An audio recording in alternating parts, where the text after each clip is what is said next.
And it has been going on for a long time. The genocide against the Christian faith. Are you with me? Many years ago, in Kano State, a man was beheaded. And anything they talk about, he said blasphemy. And guess who was the person that led it?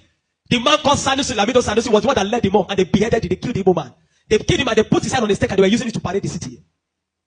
You will understand of a woman also that is an evangelist. Evangelist Eunice that was preaching about 2016 or 18 in Abuja. And they killed her. We cannot talk about a young girl called Deborah Samuel that was killed. I schooled in Jos, and for years, the people of Plateau have been massacred. Riot breaking out every single time. The word that the moment anything happens, the next people that are victims are Christians. And it is unfortunate that all these years the government have not been able to do anything about it. But the agenda is deep. Are you with me this morning? Why am I saying? Because I don't want us to be an ignorant people. If we are ignorant people, they will control the narrative. And these days, let me tell you this truth. God will not come and fight for you. Remove that thing from your mind.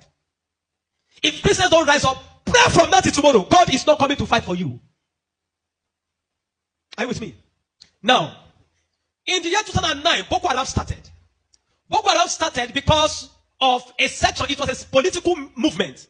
They created Boko Haram as a political talks to bring confusion into the government of Goodluck Jonathan. And to be able to, destroy any opposition, starting from Borno State, under the watch of a man called Kashim Shettima, which is now the vice president of Nigeria. Kashim Shettima and the other man, Ali Mohammed Sharif.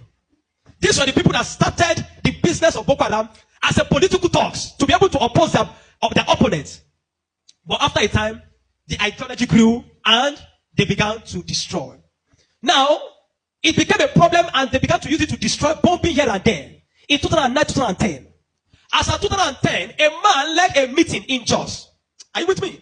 He led a meeting that they were going to annihilate Christians within the locality of Plateau, Borno, Plateau, Bauchi, Kaduna, and Nasarawa. And he said they are going to perform jihad. They will bring jihad and they will go to Kida. If the Islamic leaders are not willing to lead them, he is ready to lead the movement. I have the minute of that meeting in my phone presently. Guess who is that person? Issa Pantami, that was the former minister of communication under Buhari's regime.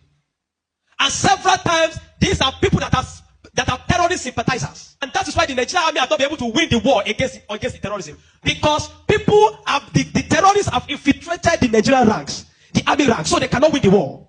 That said, Osama bin Laden was a better Muslim than he is. He was sad when Osama bin Laden was killed. And he has said it several times that Boko Haram should not be killed. He said they are their Muslim brothers. How do you win a war against terrorism? Where there are people high in government that are sympathizers to terrorism. How do you win that war?